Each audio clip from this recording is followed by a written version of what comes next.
I have said this for the past few episodes, but sooner rather than later, things are going to be looking pretty good for the Tigers. We have a 26-37 record, so we're closer to 500 than we are normally used to being around this point in the season. Fresh off of a draft that, hey, at least with the top two was decent, but especially Miguel Corando.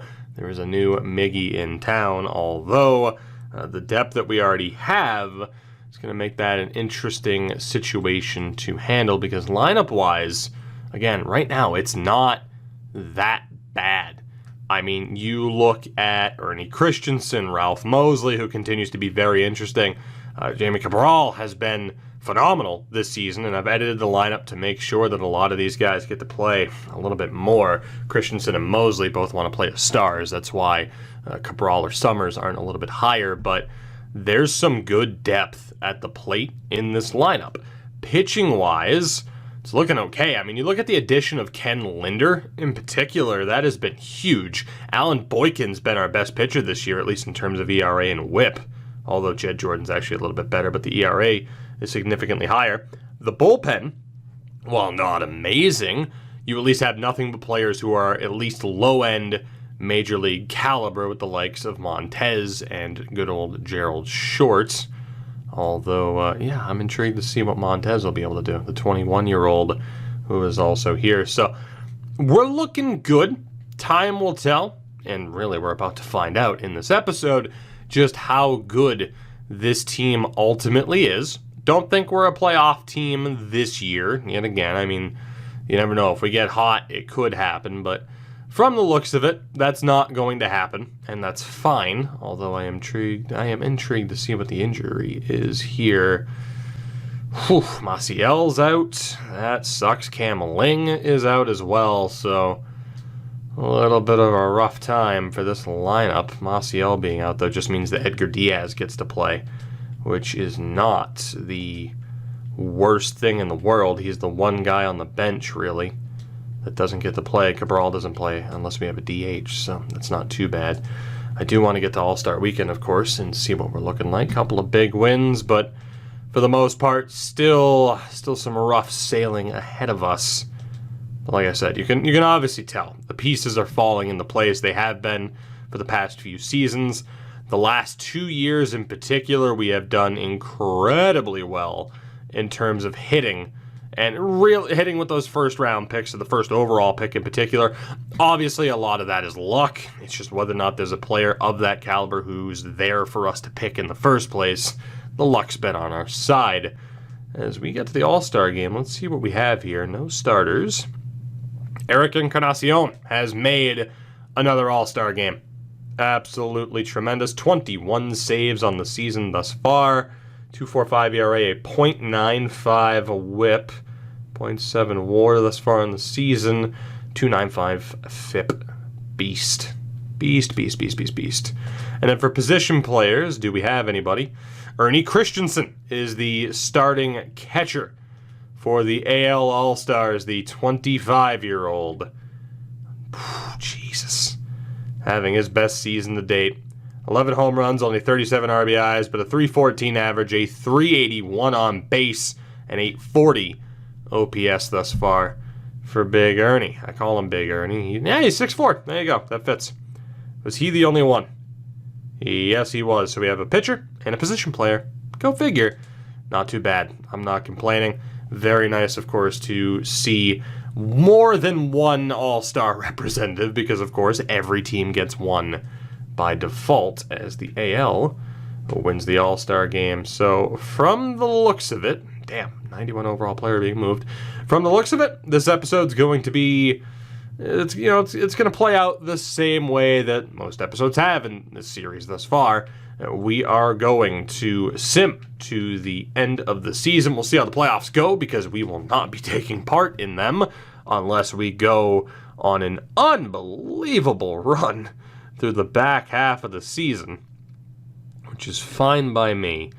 But again, we will look to make the best of it as we head into the new month. I actually am going to stop the sim here, and just in case people are coming back from injuries, we're going to turn that back over to auto and see what happens. I imagine certain players are coming back from injury, and I don't want people just sitting there. So 40 and 70 as we head into August. We lose 5 straight to begin the month. It's not our time. Not yet, at least. Honestly, this is the first season, though, that I'm disappointed that we're losing. I mean, this has just been an absolutely horrific month. We're better than this. I genuinely believe that we're better than what our record indicates. We are likely to have the best record that we've had yet, although maybe not. Over 100 losses? Yikes. 54 and 108. That's a disappointing season. That's a disappointing season. We had fewer wins than we did last year. No doubt. That is a very disappointing season. No other way to frame it. Chris Hummel on the year, not as good as he was last year in every metric except for RBI. So that's a bit disappointing. Scottie Valentine ended up playing in only had 97 appearances. He only played in 23 games. He looked pretty damn good when he played, though. Of course, we had him in AAA this year, so he would have been a September call-up. Justin Summers. Let's see. 12 home runs, 37. That's a disappointing year. The average was higher. That's a disappointing year for Justin Summers. He's better than that. Ernie Christiansen ultimately had a great season. I mean, same amount of RBI and more, plate appearances, so maybe not. The other parts of the stat line were better, but ultimately that wasn't enough. Cabral, 19 home runs, 49 RBI. He was great this year. I mean, in comparison to what he did last year, certainly. So another strong addition to this team. Sal Quintero was a September call-up, I would imagine. Yeah, he only had 58 at-bats. He was outrageously good through those 58 at-bats in 16 games. Charley Mares, only a 219 average for him. Yeah, it wasn't great. Wasn't great. Jeff Mendoza, not bad. Not bad for the now 23-year-old Panamanian. And Maciel, only with a 211 average. Yeah, he was brutal at the plate. Brutal. That's unfortunate. Newton, who was our Rule 5 pickup this year. He's still decent. Cam Ling, 79 appearances, games this year. Improved upon what he did last year, certainly. Edgar Diaz. Yeah, he was better than he was last year in limited appearances, which isn't difficult to do. And Ralph Mosley, hopefully he wasn't sitting for too long. Ultimately, certainly not as crazy of a stat line as last year. The average was higher, but still proving to be the best power hitter on this team, I would say. Can I get back there? He led this team in home runs. So, like I said, no other way to spin it. This was a disappointing year. The pitching really fell off towards the back half of the season as well. A lot of the numbers, we're seeing higher numbers for sure. Sito Yokoyama and Encarncion was great, but what's the point of having a, well-armed, backstop to the bullpen if they're never getting into those situations to actually play a factor? The New York Mets have won the World Series. If you were wondering what that was flying past your window, well, when pigs fly, right? Award-wise, let's see what we have. Postseason MVP, Carlos Correa, 32 years old.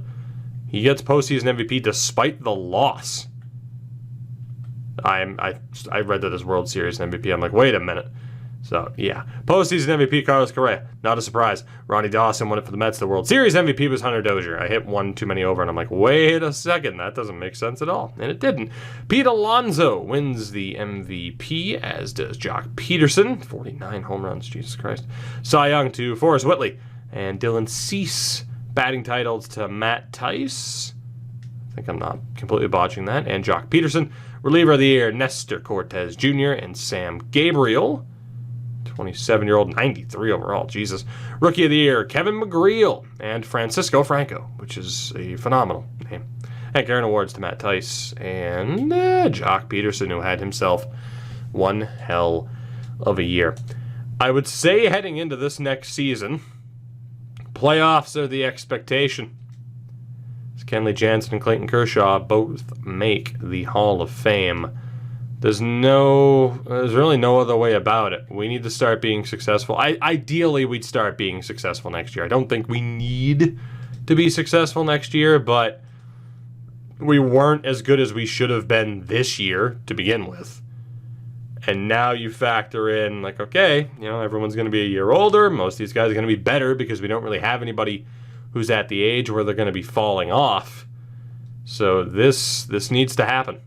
This needs to start happening for us. And hopefully, it will.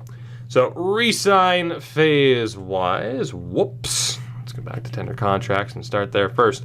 So, catcher-wise, obviously we don't have to worry about either of... No, we do have to worry about Tom Young. Although, it's not looking that good.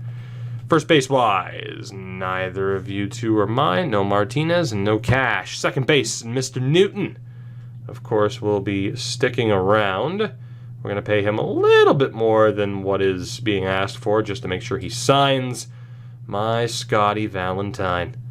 Let's give you $5 million just because I love you, Scotty. Castro, obviously, we are going to be dropping. Everybody else there as well. Third, Howard Ishii needs a new deal. Valencia is not ours. Charley Mares is the only other natural third baseman. So that is fine. Shortstop, Chad Brown. God damn it, he's also looking like he's going to be a bit of a problem for the teams to deal with. Murillo is not ours. In left, Edgar Diaz is still our only left fielder. We don't have to worry about him there. In right, Burke and Chang, neither are currently ours. So for closers, Francesco Reyes needs to be re-signed. We'll send him a little bit more money than need be.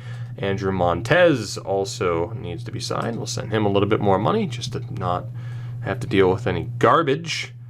And from here, all of you are being dropped. That's perfect. For starters, Kenji Nishii needs to be re-signed. Bobby Gaucho, still hoping you will be our future ace. Sandy Baez is not ours. Dave Romero is not ours. Stoddard and Aguila are not ours either, nor is Terrell or Castro. Perfect. And in terms of salary arbitration, he's going to be a bit more fun. Here comes some big-time contracts. Ernie Christiansen. Try to get him at about 5.5. We'll send him a little bit more money as to hopefully not waste time. Ralph Mosley will go 3 years at around 6.5 to 7. We'll stop it right about there. 6.9, perfect. Justin Summers is looking for his first big boy contract. We'll pay that man his money. Charley Mares looking to get paid. You can see the future dilemma that we're going to have in terms of who stays and who goes. Sal Quintero, let's go 2 years, get it closer to, a little bit under $1 million. Mike Chen in center wants way more money than what he's worth, but we'll still look to bring him in as a defensive first option. He's not terrible. And then in right, we have Jeff Mendoza, who we'll have to send a little bit of extra money to. Pitcher-wise, we have Jason Mori as a reliever that we have to worry about signing. And for starters, nobody. So with that, we should be fine. I will probably double-check Rule 5 options, matter of fact. We'll do that right now. I just want to make sure that we don't lose anybody, because that would suck. Coronado, we obviously don't have to worry about, but my God, does he already look like a beast and a half. Harold Castro, get off of the rule, or get off of the Rule 5, get off of the 40-man. I don't care what happens to you if we lose you in the Rule 5. Cool. Third, we need Ishii on the 40-man just to play it safe. Chad Brown, I don't think we have to add you yet, but we might as well, and there are too many people on the 40. Calvin Mitchell, we don't have to care about you. So let's get Mr. Brown on there. And I think I would also want to worry about Kana Matsui. Don't think he's going to get claimed, though. Call it a hunch. We should be fine. I don't think we're in position to lose anybody that's that good. I would hope. yeah, we should be fine, especially with who it's saying is up for, us to potentially lose. Osociano to the Red Sox, Archie Bradley to the Nats, Colby Allard as well. A lot of moves going down. We did lose Harold Castro to waivers, which is fine. He was just a random depth signing. Let's double check here. So tender contracts.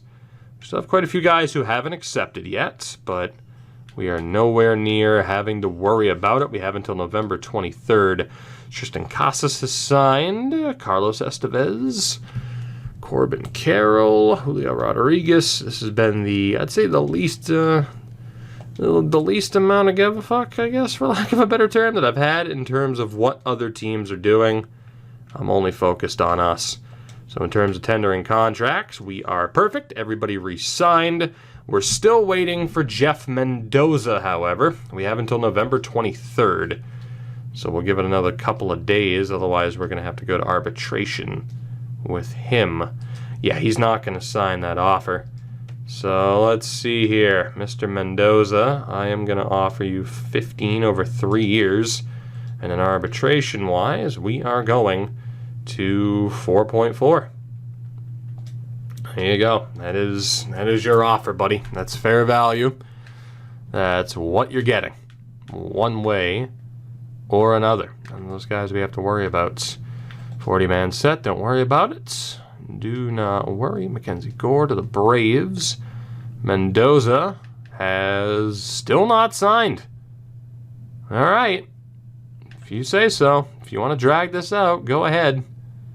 Apparently we have 92 players within the organization. Did Mendoza sign? He didn't. Maybe he tried to sign and can't. I don't know. Let's just cut some people then. Play it safe. Get rid of some people. Get rid of some people. Of course, some guys, you just fill out the roster and accidentally sign people to multiple year deals, and it can be a slight pain in the ass. There we go. So, sim a couple of days. Still Mendoza. All right. I mean, fuck. If you want to drag this out, you go ahead and drag this out, buddy. But, I mean, you're not going anywhere. You got your offer. The arbitration offer's there. I mean, hey, drag this out if you want to. I'm moving on and focusing on the Rule 5 because that is what is important to me, as apparently I need to get alerts for anybody over an 82 that signs. Can you please stop? Thank you very much. Holy hell. Holy hell, so many signings. I get it. Mendoza still hasn't signed. All right. Like I said, keep dragging it out. It's cool. I got contract control, dog. You're going nowhere. Arbitration negotiations. Did you sign? Did you finally give in? Mendoza signed. All that for what? Waiting all that time just to sign the offer that I originally sent you. Okay. We go to the Rule 5. Now, we don't get a pick this year? We have a full roster, don't we? How could we possibly have a full roster, though? It said, oh, you have 92 people. I cut more than 2 people. Fuck. Well, we don't get a pick in the Rule 5 this year. That doesn't make sense. We had 92 people, right? I cut at least 4 people, didn't I? Which, in theory, would leave us with 1 spot at least.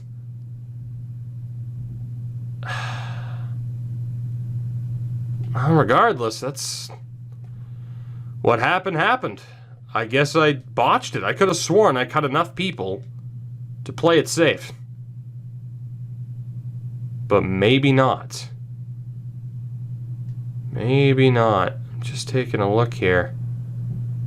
So, I mean, I don't know. I don't feel like the numbers add up, but it is what it is. No Rule 5 picks this year. I'll see you guys at the entry draft, and hopefully, the roster's looking a little bit better and actually performing to their standard by the time we get there. So this is shaping up to be a very forgettable episode thus far, as obviously I join you while the sim is in progress.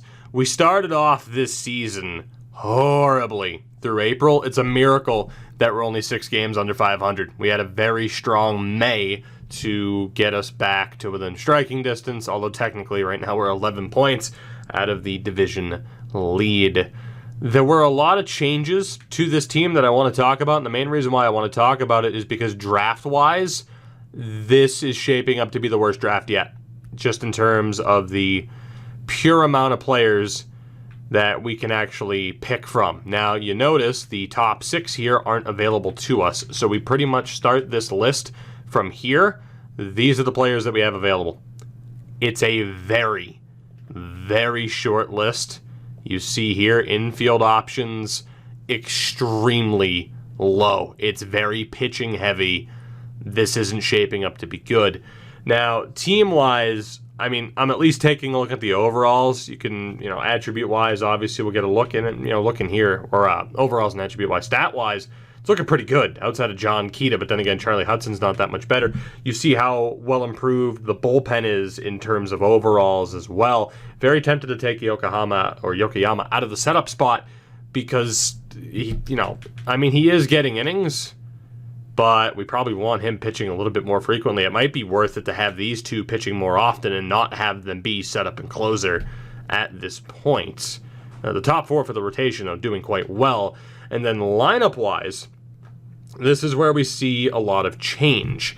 Now, Edgar Diaz, Gabriel Maciel, Chris Hummel, and Michael Chen are all on the bench. I really like Chris Hummel, but you see what this lineup is, and the improvement of one Scottie Valentine and him forcing his way onto this lineup, into this roster full-time, has resulted in certain people being moved around. So Ernie Christiansen is still a catcher, hitting .256 this season, not quite on last year's pace. You have Jeff Mendoza, who is a right fielder, moved into center.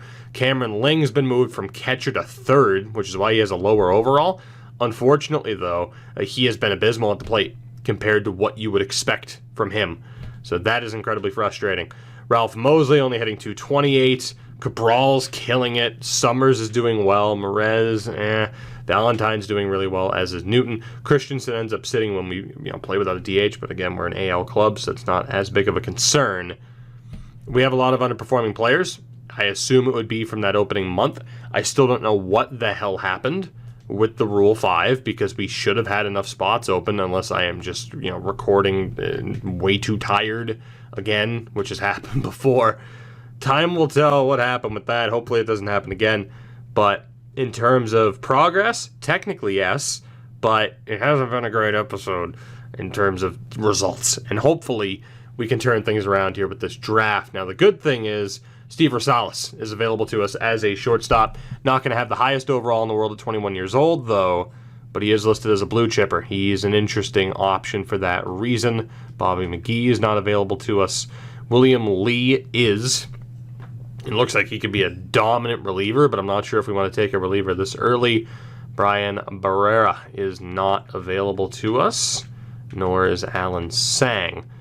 DeMarcus Franco, not who you'd expect to be out of Canada, but the attributes just aren't great. And from there, it drops off.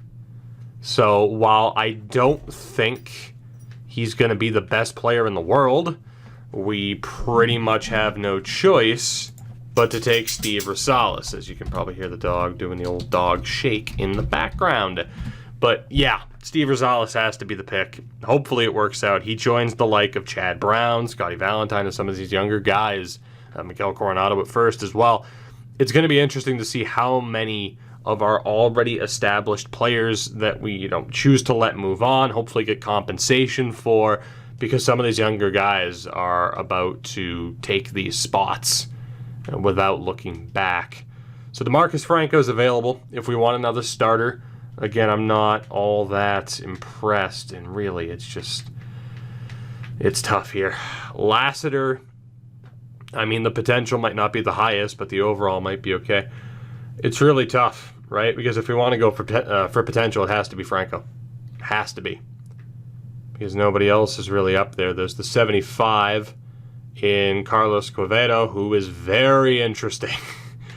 Very, very interesting at the plate. But we've seen it before.